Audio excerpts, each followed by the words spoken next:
बिस्मिल्लाहिर्रहमानिर्रहीम एंड अस्सलाम वालेकुम। Welcome to Nematullah medical information.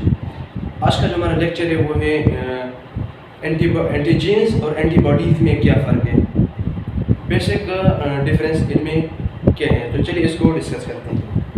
सबसे पहले हमारे पास है एंटीजीन्स। वन बाय वन हम इसको डिस्कस करते हैं कि एंटीजीन्स में क्या होते हैं और एंटीबॉडीज़ में क्या होते हैं।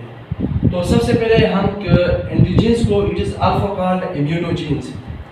एंटीजीन्स को इम्यूनोजीन्स भी कहते हैं। अब जब कहते हैं में एक क्वेश्चन पैदा होगा कि एंटीजीन्स को इम्यूनोजीन्स क्यों कहते हैं। इम्यूनो निकला हुआ है इम्यून सिस्टम से और जीन्स पैदा करना है, यानी कि ये एक ऐसा एंटीजीन्स एक ऐसा फॉरेन पार्टिकल है जो इम्यून सिस्टम को क्या करता है, एक्टिवेट करता है, इम्यून सिस्टम को जगाता है ताकि वो उसके खिलाफ क्या करे, एक्शन करे। ठीक है, ये हो गया ये पॉइंट। दूसरे हम एंटीबॉडीज की तरफ आते हैं। एंटीबॉडीज को it is also called immunoglobulin. Antibodies को आल्सो इम्यूनोग्लोबुलिन भी कहते हैं। इम्यूनोग्लोबुलिन इम्यूनो निकला हुआ है इम्यून सिस्टम से और ग्लोबुलिन निकला हुआ है ग्लोबुलर से, यानी कि जो एंटीबॉडीज का शेप होता है वो गोल होता है और दूसरा ये इम्यून सिस्टम में क्या करता है, रोल प्ले करता है, इस वजह से इसको कहते हैं इम्यूनोग्लोबुलिन। अच्छा, दूसरे पॉइंट की तरफ आते हैं। दूसरे पॉइंट है डेफिनेशन की। इसका एंटीजेंस का डेफिनेशन क्या है। तो antigens it is the substances, ये एक ऐसे सब्सटेंसेस है that can trigger immune system. ये एक ऐसे सिस्टम है जो इम्यून सिस्टम को क्या करते हैं, एक्टिवेट करते हैं। ट्रिगर का मतलब होता है इम्यून सिस्टम को जगाते हैं, एक्टिवेट करते हैं इम्यून सिस्टम ताकि वो उसके खिलाफ क्या करे, एक्शन ले सके। ये हो गया इसका डेफिनेशन। दूसरी तरफ हम एंटीबॉडीज की तरफ आते हैं। तो एंटीबॉडीज क्या है, it is a protein. Basically antibody क्या होते हैं, ये एक प्रोटीन है used by the immune system, जो इम्यून सिस्टम क्या करता है, यूज करता है किसके लिए, ताकि वो क्या करे, आइडेंटिफिकेशन करे किस चीज की, फॉरेन पार्टिकल या बैक्टीरिया हो गया, वायरस हो गया, जो इसको क्या कहते हैं, एंटीजन कहते हैं, जो इम्यून सिस्टम यूज करता है एंटीजन के आइडेंटिफाई करने के लिए होता है और उसके खिलाफ एक्शन लेने के लिए, उसको हम कहते हैं एंटीबॉडीज। तीसरे पॉइंट की तरफ आते हैं, कंपोजिशन की तरफ, कि एंटीजन किन चीज़ों से बना हुआ है और एंटीबॉडी किस चीज़ से बना हुआ है। तो सबसे पहले हम एंटीजन्स को डिस्कस करते हैं। एंटीजन्स में एंटीजन किस चीज़ से बना हुआ है, कंपोजिशन लिपिड से बना हुआ है। पहली बात तो ये है कि एंटीजन्स क्या होते हैं, लिपिड से बने होते हैं और प्रोटीन से बने होते हैं और कार्बोहाइड्रेट्स से बने होते हैं, न्यूक्लिक एसिड से बने होते हैं और पॉलीसेकेराइड्स से बने होते हैं।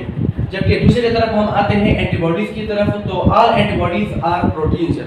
जितने भी एंटीबॉडीज होते हैं वो तमाम के तमाम प्रोटीन से बने होते हैं, जबकि एंटीजन कभी कभार ये लिपिड से भी बने हो सकते हैं, कार्बोहाइड्रेट से भी बने हो सकते हैं और जो हमारे पास जो न्यूक्लिक एसिड है उससे भी बना हो सकता है। अच्छा, नेक्स्ट पॉइंट की तरफ हम जाते हैं। नेक्स्ट पॉइंट है कि antigens cause allergic reaction, disease, inflammation और इलनेस। जो एंटीजन्स होता है वो एलर्जी भी काज कर सकती है, डिजीज भी काज कर सकती है और इन्फ्लेमेशन भी क्या कर सकती है, काज कर सकती है और इलनेस भी क्या कर सकती है, काज कर सकती है। जबकि दूसरी तरफ एंटीबॉडीज की तरफ आते हैं। तो एंटीबॉडीज क्या होते हैं, ये प्रोटेक्ट करते हैं against the effects of antigen. Antigens के इफेक्ट को ख़त्म करने के लिए ये प्रोटेक्ट करते हैं एंटीबॉडीज हमारे बॉडी को क्या करते हैं, against the effect of antigen के इफेक्ट को ख़त्म करते हैं। अच्छा, नेक्स्ट पॉइंट की तरफ हम जाते हैं, वो है कि each antigen has distinct surface features.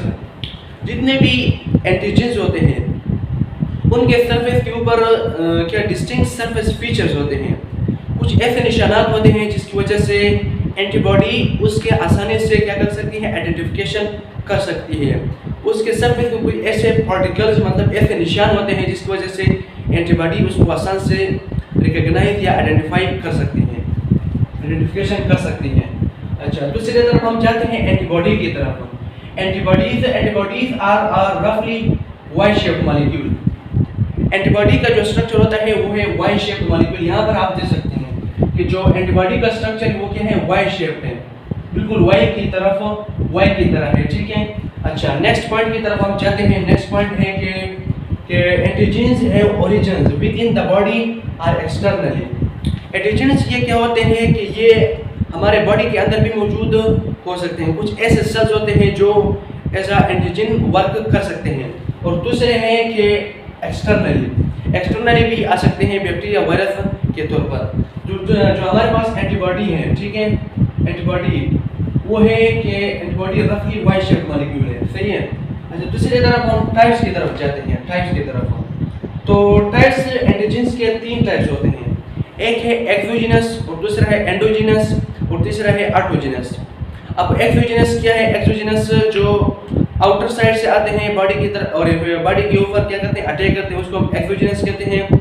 और एंडोजिनस जो बॉडी के अंदर मौजूद होते हैं और बॉडी के ऊपर अटैक करते हैं, उसको एंडोजिनस कहते हैं।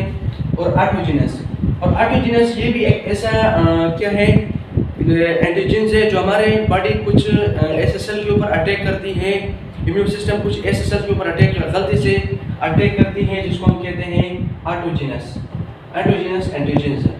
अच्छा, नेक्स्ट पॉइंट है एपिट्रोप्स और पैराट्रोप्स। इसको हम यहाँ से डायग्राम के जरिए से डिस्कस करते हैं। जो एंटीजन्स होते हैं, फॉर एग्जांपल ये हमारे पास ये एक एंटीबॉडी का स्ट्रक्चर है, ठीक है। यहाँ पर क्या होते हैं एंटीजन, फॉर एग्जांपल ये क्या है, एक एंटीजन है, और एंटीजन के ऊपर यहाँ पर एक क्या होता है, स्ट्रक्चर होता है जो जिसको हम कहते हैं एपिट्रोप्स, कहते हैं, ठीक है। और यहाँ पर जो एंटीबॉडी का यहाँ पर एक स्ट्रक्चर होता है, उसको हम कहते हैं पैराट्रोप्स, जो एंटीजन्स का जो एपिट्रोप्स होता है वो पैराट्रोप्स के ऊपर क्या होता है, अटैच होता है, और एंटीजन के और ये एंटीजन दोनों साइड के ऊपर अटैच कर सकता है। यहाँ पर भी क्या होता है, पैराट्रोप्स, एक इस साइड पे पैराट्रोप्स होता है और एक इस साइड पे पैराट्रोप्स होता है, जिसके ऊपर क्या करता है, एंटीजन बाइंड करता है। यहाँ पर क्या है, एंटीजन बाइंडिंग साइट्स, ठीक है। और दूसरे हम जाते हैं इसके टाइप्स की तरफ, एंटीबॉडीज के टाइप्स की तरफ। एंटीबॉडीज मुख्तलिफ फॉर्म में हो सकते हैं, इम्यूनोग्लोबुलिन ए, इम्यूनोग्लोबुलिन एम और इम्यूनोग्लोबुलिन ई और इम्यूनोग्लोबुलिन डी। मुख्तलिफ टाइप्स में ये क्या करते हैं, वेरी मुख्तलिफ, ये मतलब इन फॉर्म में क्या होता है, एंटीबॉडीज होता है, ये एंटीबॉडीज के टाइप्स हैं। दूसरी तरफ हम लास्ट में जाते हैं एग्जाम्पल की तरफ। जो हमारे पास एंटीजन होते हैं वो बैक्टीरिया भी हो सकता है, वायरस भी हो सकता है, फंजाई भी हो सकता है और एक्सेट्रा और वगैरह अदर पार्टिकल भी हो सकते हैं, ठीक है। और जो हमारे पास एंटीबॉडी होती है, एंटीबॉडी के एग्जाम्पल, उसके टाइप्स ही उसके एग्जाम्पल ये थे कि यहाँ पर ये सारे एंटीबॉडी के एग्जाम्पल हैं। तो उम्मीद है आपको समझ आ गई होगी। अगर आपको समझ आ गई है तो अपने दोस्तों के साथ जो चैनल को सब्सक्राइब करें और अपने दोस्तों के साथ भी शेयर करें। तो थैंक यू।